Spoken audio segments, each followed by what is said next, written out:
On this Tuesday night, more vaccine doses and more COVID cases. Promises thousands more Canadians will be vaccinated by the end of the year. No one and no community will be left behind. As more Canadians roll up their sleeves. The agony of what's happening in Alberta's ICUs. We're the only ones there to hold their hand, and that is killing us. Plus, Quebec goes from strict to an even stricter lockdown. A Canadian fashion mogul in custody. The accusations of sex crimes against Peter Nygard. And more name dropping. We're never trying to be disrespectful. The name of Cleveland's baseball team is finally struck out. Global National with Donna Friesen. Good evening and thanks for joining us. We begin with news about vaccines. More Canadians are getting inoculated for COVID-19 as we speak, and the Prime Minister now says hundreds of thousands of vaccine doses will arrive in the country before the end of the year. Justin Trudeau says the contract for the Moderna vaccine has been updated and up to 168,000 doses will be shipped before the end of December. Health Canada hasn't approved that vaccine yet. It's still reviewing the data, but the Chief Medical Advisor says it looks promising. Deliveries could begin within 48 hours of approval. The Moderna vaccine needs to be kept cold, but doesn't need the same special ultra-cold freezers as the Pfizer-BioNTech vaccine. That means it will be much easier to transport and store, including in remote regions. As soon as we get the green light, we'll be ready to go.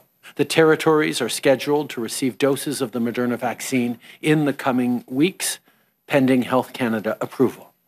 We're working to ensure the logistics planning is ready when vaccines are available and have already shipped medical-grade freezers to the north.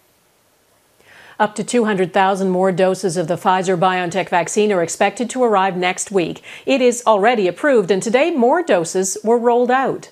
Fantastic. In that plane represents hope for 2021. In St. John's, the Premier of Newfoundland and Labrador and the province's top doctor were on the tarmac to greet the first shipment. Vaccinations are expected to begin there tomorrow. In Alberta, doses of the Pfizer-BioNTech vaccine also arrived today. The first person to get the vaccine there was a respiratory therapist in Edmonton. BC also administered its first dose today to a long-term care worker in Vancouver. This rollout is happening sooner than expected and means thousands of Canadians will be protected from COVID-19 by early 2021. Mike Couteur has our top story tonight. Don't be nervous. A little dose of levity before the first dose of a life-saving vaccine. Personal support worker Joanne Miner became Ottawa's first to get the COVID-19 shot in what has been a slow and steady rollout of the first vaccinations. Next week, there could be up to 70 vaccine sites across Canada as the government confirmed the next shipment will be 200,000 doses of the Pfizer-BioNTech vaccine. This is the good news we all needed. It'll be even better news if Health Canada is able to approve the Moderna vaccine this week. Most of the 168,000 doses will head to the territories which didn't receive the Pfizer-BioNTech vaccine due to its need for ultra-cold storage. Approvals for Moderna's vaccine are taking a little longer because officials aren't as familiar with that company's facilities. Similar to the Pfizer-BioNTech vaccine, the federal task force is conducting dry runs this week to be ready for the Moderna vials. Now, unlike last time, the routes are being kept under wraps. It comes from different places. It goes through different places. It will get to all Canadians. That level of secrecy comes as BC's top physician expressed concern last week that the immunization program could be sabotaged. Major General Fortin says there are a number of threat indicators they're monitoring closely. The appropriate level of information is shared down the line to provinces and territories, to the law enforcement agencies so that they take concrete actions. Provinces like Ontario are preparing for the Moderna vaccine and already have a plan for the rollout. It'll go into the long-term care homes first, those in greatest need, in hot zones, in lockdown zones, those who've had the COVID-19 tragedy visited upon them. Health officials say by the first quarter of next year, Canada should have upwards of 6 million doses of vaccines. And if all goes to plan, all Canadians who want to be vaccinated can be by the end of September 2021. Donna? Okay, Michael Couture in Ottawa, thanks. The first person to get vaccinated in BC was a frontline healthcare worker. They and staff who work in long-term care homes are being given priority because they are able to get to the vaccination centres. Residents in long-term care will have to wait, unlike in Quebec, where vaccines are going to both staff and residents. Robin Gill explains BC's vaccine strategy. And roll out. Take another deep breath in for me. The delicate delivery, a line of defense against COVID-19, has arrived in British Columbia. 4,000 doses are a shot of hope for so many in this province, but it begins with a caregiver. That's some reassurance for the families with loved ones in care homes. Many of these facilities have been infested by this pernicious infection. But Leslie Telford was hoping residents, like her mom, would be included in the first round of vaccinations. I would definitely feel safer. I would feel that if residents are given the vaccine, they will have more freedoms and they deserve it. Many seniors in long-term facilities are confined to their rooms. There's little to no socialization, and visitors aren't allowed for long periods. It's for their protection, but it's been lonely. We've been locked down like a jail, Robin, and it will at least give us some hope that we can get life back to normal and give people quality of life in their homes. Caregivers and healthcare workers are at the front of the line because they bring the most risk to care homes. The idea is to create layers of immunity. We're hoping that this is going to make a big difference in the short term on the outbreaks that we're seeing and the transmissions in care homes, and that's the most important. Telford will definitely get the vaccine and hopes it will come soon. Families should maybe also be considered to receive vaccines so that there can be some safe visitation. No one wants to be bringing COVID into a long-term care facility. This is a momentous time, but there are still millions who have to wait for the jab in the arm to get back to whatever constitutes normal in these exceptional times. Robin Gill, Global News, Vancouver. Alberta is also vaccinating frontline healthcare workers first, with priority being given to those who work in intensive care. Alberta has the most active cases of COVID-19 per capita of any Canadian province, and patients are flooding into ICUs. More beds have been added, but hospitals are struggling to cope. As Heather Yourex-West explains, staff are already exhausted and expect the case count to keep rising. The ICU inside Edmonton's Grey Nuns Hospital has become a place nurse Lisa Gallioni can hardly recognize. The monitors that are everywhere, the computer stations in the hallway, like walking through the hallways, like trying to weave yourself through a maze without tripping over anything. The small ward is now treating double its usual patient volume. The ICU packed with incredibly sick COVID patients facing this illness alone. They're scared, they're terrified, and we're the only ones there to hold their hand, and that is killing us. Intensive care units in Alberta continue to fill at a chilling speed.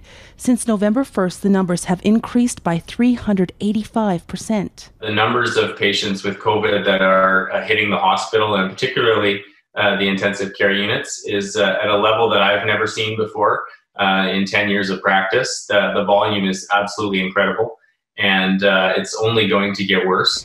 Alberta's new restrictions took effect over the weekend, but they've come too late to prevent the coming surge. The number of ICU patients is expected to hit 200 by Christmas and will likely keep rising well into the new year. Everybody who works in healthcare just takes it one day at a time, because if we look at the math, which has been out there for a month now, we know where we're going. Alberta Health Services has added 90 new ICU beds since the beginning of November and is working to open additional space in the coming weeks. But added capacity comes with a cost. Non-urgent surgeries and procedures have had to be postponed, while across the system, staff are being called upon to work longer hours to cope with the demand still to come. You're terrified, I think, underneath. Dealing with that, you want to do the best you can for your patients, but there are so many of them. Heather Yourex-West, Global News, Calgary.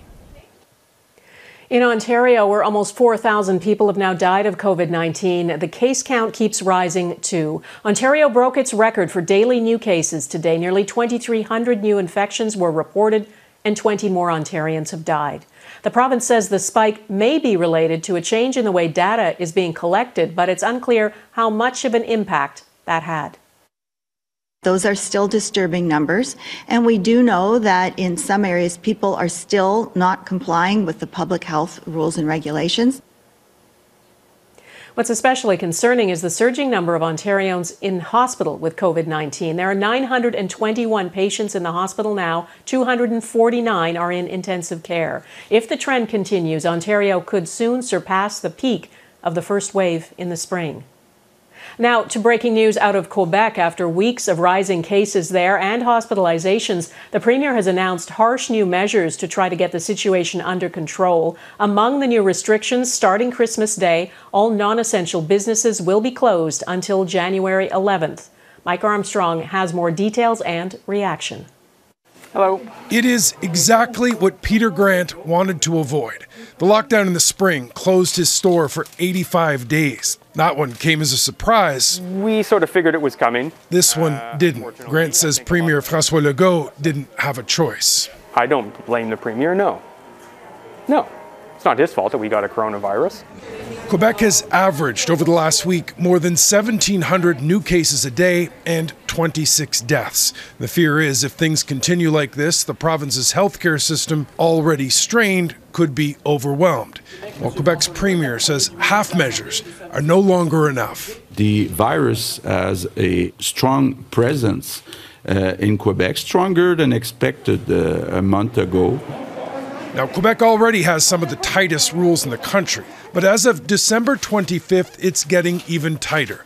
The Quebec government is ordering retail businesses deemed non-essential to shut their doors until January 11th. Waiting until the 25th is to leave the holiday rush to merchants. That delay is welcome news. You know, we work our way up to Christmas and then finally we can relax a little bit because the worst is over. So that's what you'll do this year? Relax exactly. A bit more. Yeah, exactly. With the kids home and whatnot. Quebec is also extending the holiday break for schools. They'll open a week later in January, possibly more if the situation in hospitals doesn't improve. Now, a lot of that depends on what Quebecers do over the holidays. Family gatherings outside the household are banned. Well, the Premier announced a measure he hopes helps with the stress of the situation. Quebec will allow outdoor activities in groups of up to 8 people. Things like hockey or walking, as long as they're not in private homes or yards. It's supposed to be something healthy that might take a little bit of the pressure off during the holidays. Mike Armstrong, Global News, Montreal. Millions of Canadians have relied on financial support from the federal government to get through the pandemic. Now, more than 410,000 people are being asked to confirm they were eligible for it. The Canada Revenue Agency has sent them letters asking them about their claims for the Canada Emergency Response Benefit, or CERB. The CRA calls the letter educational. It explains what qualifies as earned income to be eligible for the CERB and what does not. The CRA says not everyone who receives a letter will be required to pay the money back. 8.9 million Canadians have applied for the benefit. More than $81 billion has been paid out. Those who don't meet the criteria are being asked to repay the money by the end of the year to help get ahead of any problems at tax time next year. A search is underway off the coast of Nova Scotia for 6 missing scallop fishers. Search helicopters and vessels were dispatched to an area near Digby after the fishing boat issued an emergency alert shortly before 6 a.m. Hours later, debris was spotted in the water and empty life rafts washed up on shore. There's been no sign of the boat itself. The Maritime Joint Rescue Coordination Center says waves were 2 meters high at the time, with winds topping 55 kilometers an hour. And off the coast of California, a search is underway for a sailor who is missing from a Canadian Navy ship. Canadian Master Sailor Dwayne Earle is believed to have accidentally fallen overboard HMCS Winnipeg early on Monday. The U.S. Coast Guard is helping with the search nearly 1,000 kilometers off the coast of San Francisco. The Navy says Earle was last seen at 8 a.m. and discovered missing at 11:30 a.m., at which point the ship turned back to look for him. A Canadian famous for his clothing company now in custody. Coming up, the allegations of sex crimes involving Peter Nygard.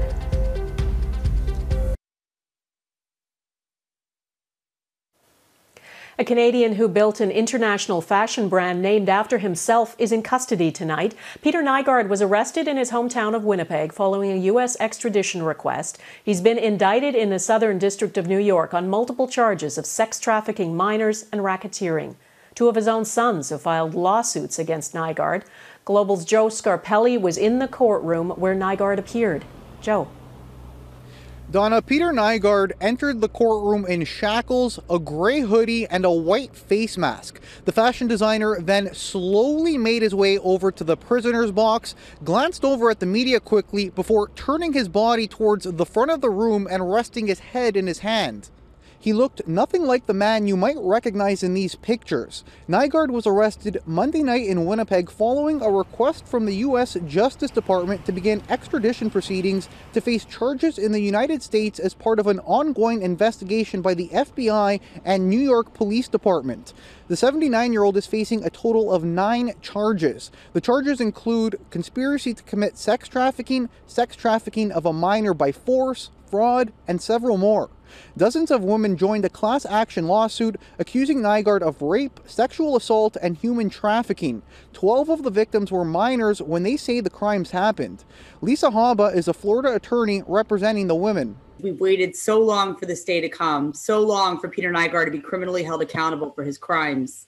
And that day is finally here. On the one hand, while they're so incredibly overjoyed that he's being held accountable, on the other hand, it obviously brings up all the pain and anguish they've had to live with. We spoke to Nygard's lawyer, Jay Prober, who says his client denies all allegations. Nygard's next court appearance is scheduled for January 13th, but his lawyer says he'll be applying for bail before then. Donna? Joe Scarpelli in Winnipeg, thanks. Late today, Global News spoke with Nygard's eldest son, Kai Nygard. The 38-year-old is not one of the children who accuses his father of abuse. Feeling like, who is this person? This isn't the father I thought I knew. Who is this other person we're hearing about, this monster? It went from investigating, asking questions, to constantly finding out one story after another of these horrible behaviors and actions.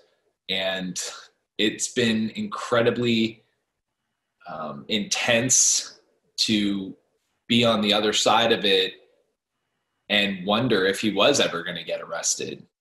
Another high-profile Canadian sex abuse trial is now over. Former entertainment mogul Gilbert Roseau has been found not guilty of rape and indecent assault. The founder of the comedy festival Just for Laughs was charged in December 2018.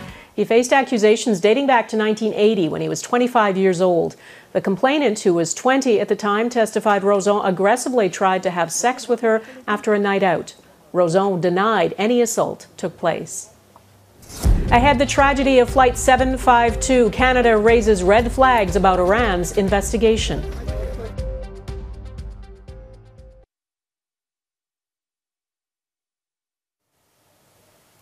It's another sign of the times for airlines. Air Transat shareholders have approved the sale of the company to Air Canada. Shareholders of the Montreal-based company voted during a virtual meeting. The takeover deal is worth $180 million, or $5 a share. Last year, Air Canada had offered $18 a share to buy Air Transat. The drop in value reflects the impact of the pandemic on the travel industry.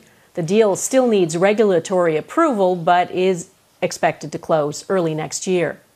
An independent Canadian report says Iran should not be investigating the downing of a Ukrainian Airlines flight in Tehran nearly a year ago because it shot down the plane. The Prime Minister's special advisor on the disaster, Ralph Goodale, issued a 74-page report. Among the findings, Goodale says there are concerns about credibility, conflicts of interest, and a lack of transparency and accountability, and that the party responsible for the situation is investigating itself, largely in secret. The report also says there are indications of incompetence, recklessness, and wanton disregard for innocent human life. The flight was shot down by Iran's Revolutionary Guard shortly after takeoff from Tehran on January 8th. All 176 people on board were killed, including 55 Canadians and 30 permanent residents. Calls for change next. Cleveland's baseball team finally makes a change to its name.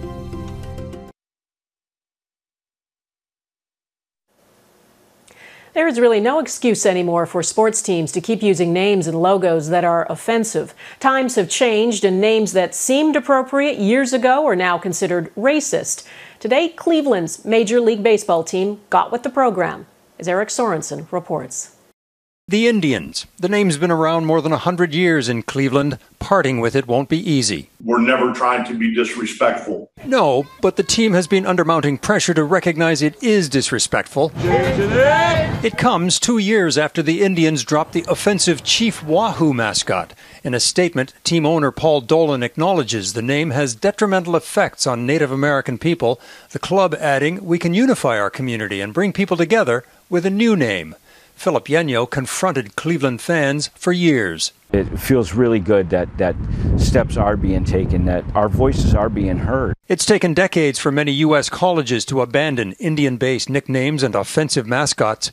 In Canada, McGill University only dropped the term Redmen from men's varsity teams a year ago. They're now the Redbirds. But pro sports teams have been especially slow, with enormous investments in their iconic symbols. No peace!